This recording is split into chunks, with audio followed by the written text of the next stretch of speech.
let's resume our meeting. Tor, would you like to go ahead and tell us about the status of Higgs factory studies? Okay, certainly. Um, okay, so I'll review where we are on terms of the Higgs factory studies. If I can change my slides, I will.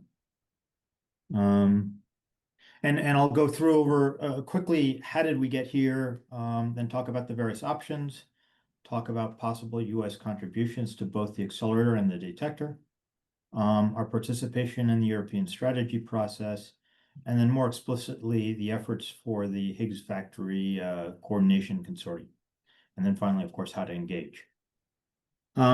So just we've heard it all, today, but and know of it, but just in terms of going back, we went through SNOMAS, we went through P5. P5 had three main recommendations aimed at the accelerator-based energy frontier.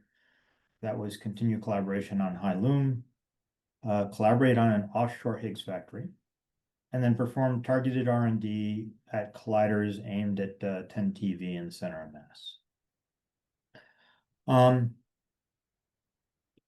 Just in terms of my spins on these recommendations, right? LHC has been doing fantastic physics, much better precision than had initially been expected, and high loom will continue that program. So a lot of work will be done through the LHC program. A large fraction of the community, both in Europe and in the US and in Asia, would like to pursue higher energy hadron collider, but we don't know how to do that right now. At least we don't know how to do that right now within a reasonable budget. And if we simply take the LHC technology and scale to current year dollars, getting to 40 TeV would be something like $20 billion in CERN account. And then, of course, the high loom technology, namely niobium 310, which would be needed for 80 TeV, is more expensive at this time. And so there's an R&D program that aspires to reduce the magnet cost by factors of 2 or 3 to keep this an affordable option, but that's not ready yet. And right now, what we can do is we can build a Higgs factory, which is great in itself. And that will allow precision measurement of the Higgs as well as the electroweak parameters. And as I said, it's possible using existing technology, and that's the basis for the P5 recommendation.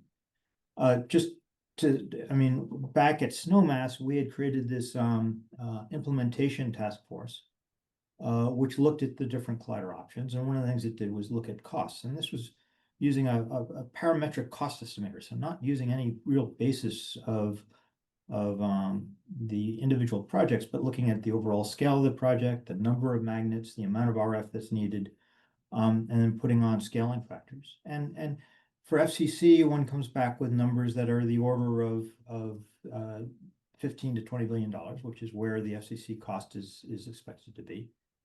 And for the FCC cost, we come back with something that's more than that. Now, examples of Higgs factories. Presently, there are two well-established approaches to a Higgs factory. One is FCC, which is obviously the large circular collider with a 91 kilometer circumference. It's about 3 times LEP. The other is a large linear collider, ILC, the International Linear Collider, with a 33 kilometer length. There are other options such as C cubed, CLIC, LEP3 that are less developed and may well be less expensive. And those are being investigated, but if we want to do something in the near term, there is some impetus to follow the paths that are relatively well developed. The US led development of the linear collider concepts for many years, and we were very significant contributors to the ILC design in the 2000s. And with that knowledge, both on the detector and the accelerator, we have a lot to contribute to any future electron-positron accelerator. The ILC SRF technology was adapted from the ILC concepts to the EU XFEL, which is a 17 GeV LINAC powering a free electron laser at DAISY. And then the LCLS2 and the LCLS2 high energy upgrade at SLAC. And the US infrastructure that was built up during ILC, and of course augmented since then, is being used also to build the ground modules for PIP2. More recently, people in the US have contributed to the FCC design as well as the LC Vision concept, which is the ILC re-envisioned for CERN. There's, of course, the statement of intent from the US and CERN in 2024, which really emphasizes the desire to collaborate on large-scale resource-intensive facilities, and particularly mentions FCC as one possible option. But of course, again, it's following large-scale projects. And then most recently, there's the National Academy study, which we heard of earlier today as well. So next, there's the program that's happening in Europe, and you heard about that from Mike Tutz. The big thing that the European study update is doing is looking at both Plan A and Plan B. So I think you heard from Mike that there's strong endorsement of FCC as Plan A, and they're trying to figure out really what an alternate would be if FCC doesn't prove feasible. And that's most likely going to be due to the cost. The cost of FCC when you is right now estimated to be about $15 to $16 billion. And that report should come out at the end of January, at the end of the end of January. In support of that, both the FCC and LC Vision presented documentation for the ESPPU. The FCC feasibility study was completed, and there were updates for both the cost and the implementation that were reviewed and will be presented to CERN Council in the fall. And of course, LC Vision had used as a basis their cost estimate, which was an updated and reviewed cost for ILC in Japan, as well as information from CLIC. And then at the Open Symposium in Venice, Carl Jacobs presented, his perception of what CERN is considering, or the ESPPU is considering, as the large-scale projects being considered for CERN. There is FCCEE. Whoops. Let me see if I can change my pointer. There's FCCEE. There's the Linear Collider Facility. There's CLIC, which CLIC was presented as an option going to 1.5 TeV. However, that could be re-envisioned as something that starts at 250 and goes up to 550. That's certainly within the realm of what CLIC can do. And in that case, it would be a relatively more compact facility, extending, I think it's the order of 15 kilometers rather than the 33 kilometers. And then there are intermediate projects such as LEP3 or even LHEC, which would reuse, of course, the LHC, but would add a new recirculating electron accelerator that would provide 60 or 50 GeV electrons to collide with the protons. And so these were the things that he thought were going to be considered by the panel. Let me say a few more words about the two primary Higgs factories, meaning ILC/LCF and then FCC. ILC is based on the 1.3 gigahertz SRF technology used for the LCLS2 and the EU exfil. We have a lot of experience with this in the US. It aims for a gradient of 31 megavolts per meter. Now, this is about 50% higher than what's actually being operated in Europe in the EU exfil. But cryo modules have achieved this. It has about a 60% filling factor, so the geometric gradient along the LINAC is about 20 megavolts per meter. It requires 3-kilometer circumference damping rings to generate very low impedance beams. These rings are similar in performance to the most advanced synchrotron radiation facilities that we have. So, for example, the APSU, which was just finished construction at Argonne, generates beams that are similar to what is required for ILC, except not nearly as many bunches. And so it has to be a larger circumference than APSU. It's aiming at 500 GV, a collision spot size of roughly 500 by 5 nanometers, with bunch charges of 3 nanocoulombs, and then a final focus system that focuses the beams down to these very small spot sizes, which was partially demonstrated in some of the collider test facilities. A 33-kilometer tunnel at CERN or in Japan would allow for 550 GeV collisions. And again, there's a possible site that was investigated in northern Japan, and LC Vision is proposing a version of ILC at CERN referred to as LCF. It is, again, based heavily on the ILC, which was documented in a design report that was published in 2012. LC Vision takes advantage of some of the recent progress in the SRF R&D and makes some assumptions about improved performance relative to ILC, which I think is a reasonable extension.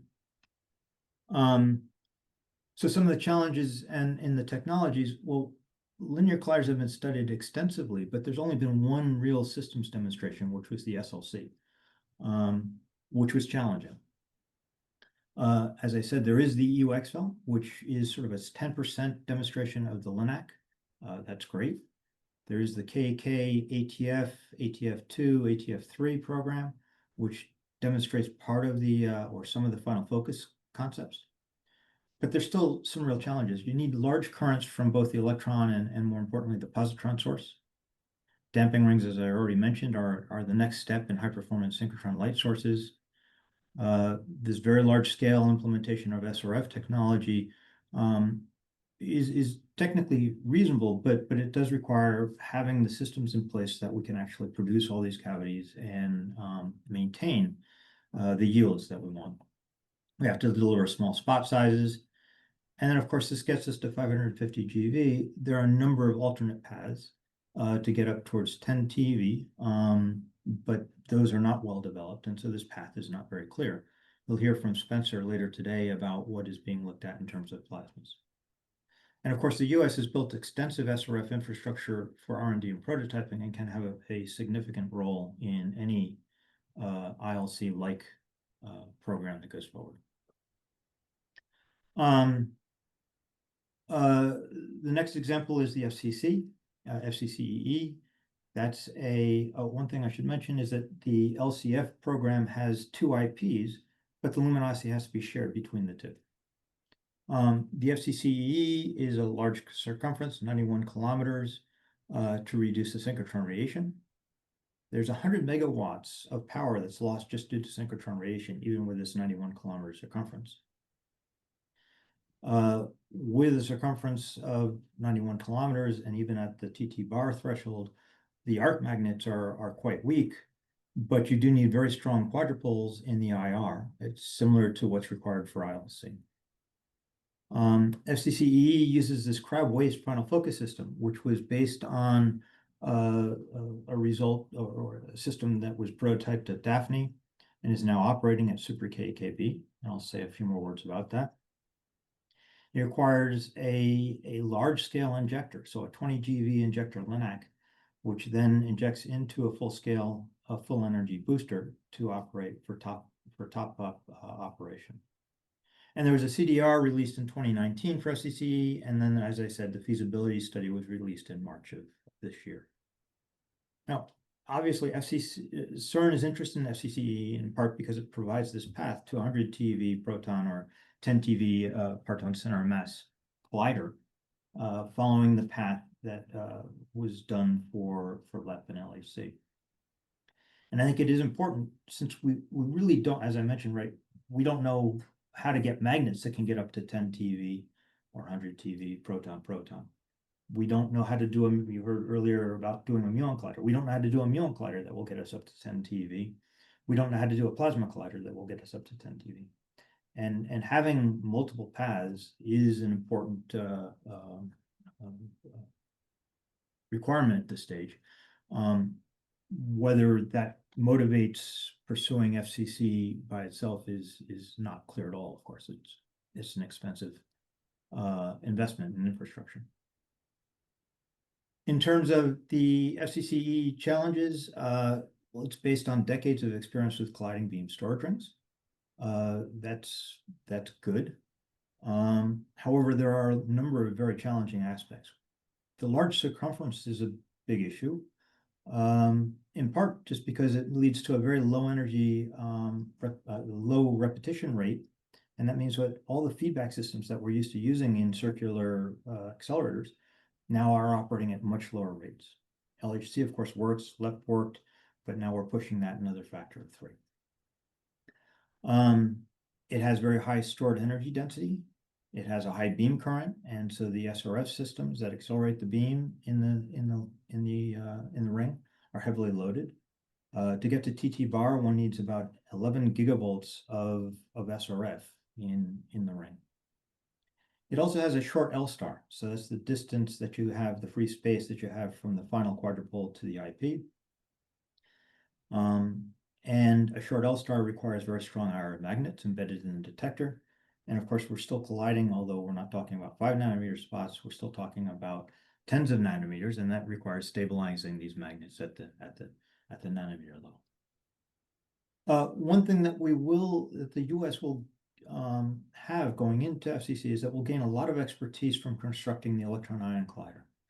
The electron ring in the electron ion collider is a 18 GeV electron storage ring with higher current, more synchrotron radiation loss per meter. And then the IP is challenging. So there's a lot that we will gain from that. And then, of course, in building something that's this large, there will be a large number of quantities of state-of-the-art components that we can contribute, providing opportunities for contribution. And I illustrate here, this is a cryomodule design that is being pursued at Fermilab that might be relevant for FCC. So let me talk about 2 categories of risks for both of these. One is technical risks for the RF system, and the other will be luminosity risks. And just to see, I'm not running too quickly. Okay. RF systems, both LCF, the Linear Collider Facility at CERN, and FCCE seek to push the RF systems further than the state-of-the-art to reduce costs and improve efficiency. Now, this is to reduce cost and improve efficiency, so it's a relatively soft risk, but it is a risk. And this is a chart that was put out by, in 2021, there was a panel put together to look at all the different R&D topics that was put together by the Laboratory Directors Group in Europe. And this is the midterm review and a report from the midterm review. So it's noting that for FCC, one is pushing bulk niobium cavities fairly hard. One is pushing couplers very hard at 400 megahertz. The normal conducting booster LINAC is fine. Power sources, we are looking at for FCC an entirely new design of the power sources, and so those are untested. ILC, the EU XFEL provides a basis for a lot of this. There have been cryomodules, as I said, which have actually not in EU XFEL, but individual cryomodules that have gotten up to the design gradient in Q. Now LCF will push this another factor of 2, not in gradient, but in terms of Q. So that means that the bulk cavities are no longer demonstrated. The coupler should be okay. The concept for the ILC is to use an existing 1.3 gigahertz klystron. I think LCF wants to push that a little bit further to higher efficiency. And then other designs have other risks, which are in a different status. In terms of luminosity, so the FCC, not IR, but the FCC EE is based on a dual ring storage ring with high beam current, about an amp, and crab waste focusing, similar to Super KKB. Super KKB is aiming for 2 or 3 amps, but it uses the crab waste focusing at the lower energy. And Super KKB has not reached its design luminosity, right? Right now it's operating at about 1/16 of design luminosity. This is a plot of luminosity as a function of bunch current. This is a plot of the specific luminosity. And as far as we understand, there are 4 main reasons for this. The first is a real beam physics challenge, and that is that beam effects cause the specific luminosity to drop with current. And if one were to extrapolate this up to sort of the amp type currents, or rather the milliamp type currents that they'd like per bunch, this would drop about a factor of 2. So there's about a factor of 2 under design from that. They're also operating with about a factor of 2 lower current in each of the rings, and that leads to a factor of 4 lower luminosity. Operating with 3 times larger beta function, and that leads to about a factor of 2 lower luminosity. And then the fourth issue is that they have these events known as sudden beam loss, which really limit their stored beam current because there's a sudden loss and a big disruption into the beam. Now, one of the very significant challenges that they have is that the injector, they're operating in top-up mode. The injector produces beams that are about 1,000 times the stored beam emittance. So you have a beautiful beam that you've stored, and then you inject this big fuzzball on top of it, and that means that you can't squeeze the IP focus, and you can't add, because these particles are lost, they're larger than the dynamic aperture, you can't add current fast enough. So that, I think, is a significant challenge that probably impacts a large factor of this factor of 16.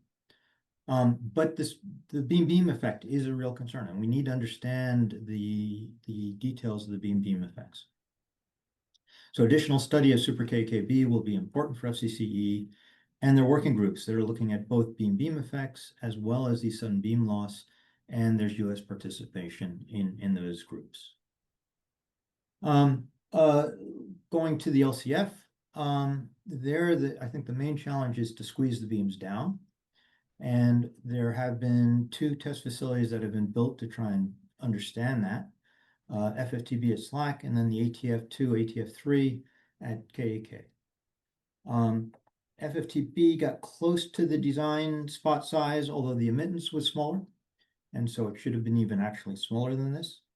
ATF2 is getting down to the design spot size, but it's doing that with increasing the horizontal beam size at the IP, which reduces the horizontal beam size in the final focusing magnets. It's conjectured that this is being done because the aberrations in the final focusing magnets are larger than expected, but there are no measurements to that effect. They use the same magnets as FFTB, and so it's not understood. The other thing that is important for ATF2 is that it's not able to operate with the nominal bunch charge. So if you extrapolate the spot size to the nominal charge, it's significantly higher than what they had hoped for. Super KKB also is not getting to the design spot size. With low charge or without collisions, they get to 3 times they get to the design at when they're operating with 3 times the vertical beta function. Their goal is to get to a beta function that's much larger, much smaller than what is desired for FCCE or ILC. And then over here, we plot the beam sizes that are needed for FCC, ILC, and CLIC. And of course, there's some substantial understanding that we need to do to understand how we go from here to here. Now, the other challenge is the positron source. The LCF positron source requires about 80 times the rate of positrons per second as was delivered for the SLC. And of course, in the end, the SLC target failed. There are design concepts, but targets are critical. And this is something that actually the US has got a lot of expertise in and has been doing some real work in developing new materials that have better performance than the standard titanium 64. So there's another place that we can contribute. There will be a partial demonstration of a positron source that's being done as part of FCC, known as the P3 experiment that's being done at PSI. And that will demonstrate some of the things that are critical, not so much the target, but the ability to capture a larger phase space. Okay, I am running behind. So where are our engagement with the CERN Higgs factory designs? Well, there was a lot of contribution to the FCC feasibility study. 56 US institutions contributed, roughly 200 authors out of something like 1,400. We also contributed to the LC Vision concept. There were 67 US-based authors out of something like 400. And of course, the ILC TDR back in 2012 had a much larger author list and a much larger US contribution. In terms of inputs to the ESG, there were sort of two national inputs. There's the APS DPF submission, and then there was the HFCC that Mike Tutz also mentioned, which also describes a number of the US R&D activities that could contribute to either FCC or LCF. And of course, we also had inputs on the Muon Collider, on EIC, C-Cubed, et cetera. And all of these are posted on an Indigo site that Heidi and Sally put together. In terms of, so we have the European Study Group, which is the primary effort, and as Mike Tutz described, he's the US representative on that, as well as, and Anadi is also. Anadi is also on the Physics Preparatory Group. And then there are a number of working groups in the Physics Preparatory Group, and I just highlighted some of the names that are from the US in blue. We have significant representation on each, or on an average, at least one person on each of the groups.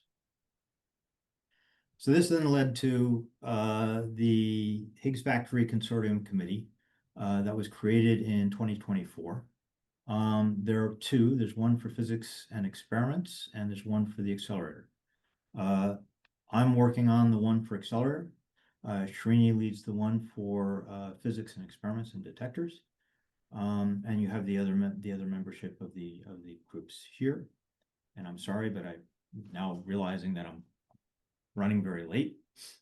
We have a charge. The charge is posted here. I'm not going to go into the details, but the idea is to prioritize the national R&D efforts on future Higgs factories and inform the deliberations. You heard about this additional targeted panel that's going to provide some advice as to what we contribute to a future offshore Higgs factory.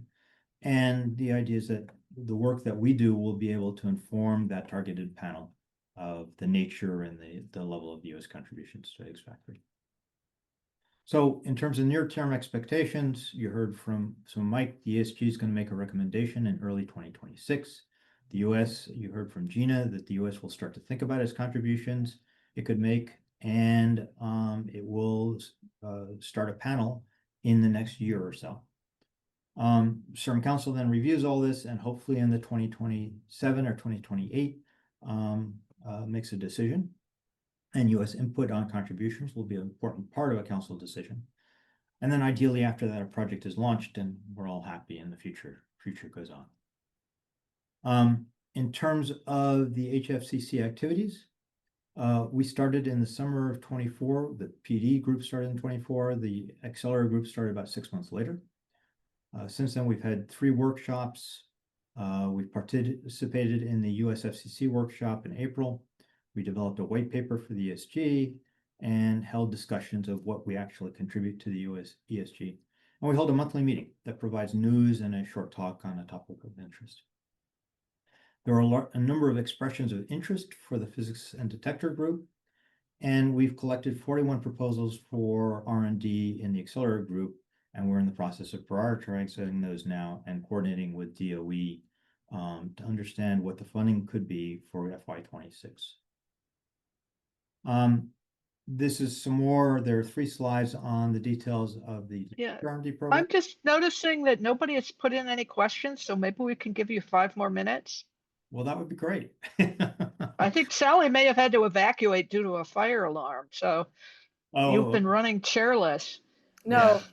Oh, okay. No, so I never disconnected even as I was walking down the fire escape. Okay. So the physics and detector program, there are a number of things, and I'll flash a couple slides, but more importantly, anybody who's interested in contributing to these activities should contact the L2 coordinators, which are listed on the website. And again, I'm out of time, so I'm not going to go into this in any detail. Really, there's a focus on low mass tracking detectors and both silicon and gaseous detectors. And then this continued into 25, but with minimal funding in 25. On the accelerators, we had already been doing some work, civil design work for FCC. We've been doing, of course, high gradient SRF R&D. There's some work that started with 150K of funding in FY24 for cryomodule design at Fermilab. There is LDRD supporting some IR magnet design at Brookhaven. There's work going on in MDI stuff at Brookhaven and SLAC. And there's a lot of work there's some work at Berkeley and SLAC on details of machine design and optimization. As I said, we collected 41 proposals, and we're in the process of prioritizing those to get a program for the next steps. We're talking with DOE and NSF about future funding, and we're working with the ILC and the FCC management to try and clarify the R&D opportunities for the US. We'd like to create an advisory panel to ensure that we really stay aligned with program needs, the project needs. Of course, our long-term goal is to develop an R&D program that leverages the unique capabilities in the US, which will support and advance the Higgs factory, while also augmenting US capabilities and developing US industry. So ways to engage. There are mailing lists for both the PED and the accelerator groups. The accelerator mailing is in parenthesis. The PED is listed here. Anyone can subscribe, although you need a CERN account. And there are instructions as to how to do that. We also have web pages. The web page lists all the L2 coordinators and some of the ongoing efforts. And there's a joint PED accelerator monthly meeting. And there is an Indigo page that you have to, that covers all the monthly meetings, and you have to go to the end to get the most current. So I run over time, but as a summary, Europe is preparing to select the next large CERN project, which will likely be a Higgs factory of some flavor. And there are proponents, of course, for every specific option, but in the end, we all need to come together. The US, with the HFCC and funding, is preparing to engage and has significant contributions to make to whatever Higgs factory is chosen. Obviously, we hope to see a large-scale HEP accelerator launched in the next few years. So get involved. It will certainly be fun. It will also be a little traumatic. And then finally, with a large degree of conflict of interest, I also think it's important to support the long-range accelerator R&D. You'll hear about the muon collider program. You'll hear about the 10 TeV muon plasma acceleration program. And support a long-range accelerator R&D to ensure that the next major step is also possible. And you're not hearing about the magnet R&D, but of course that is absolutely critical as well. So that's all I have. Thanks very much, Tor. I'll just check whether anyone has any questions they want to put in the chat or on the live chat, or even just raise your hand.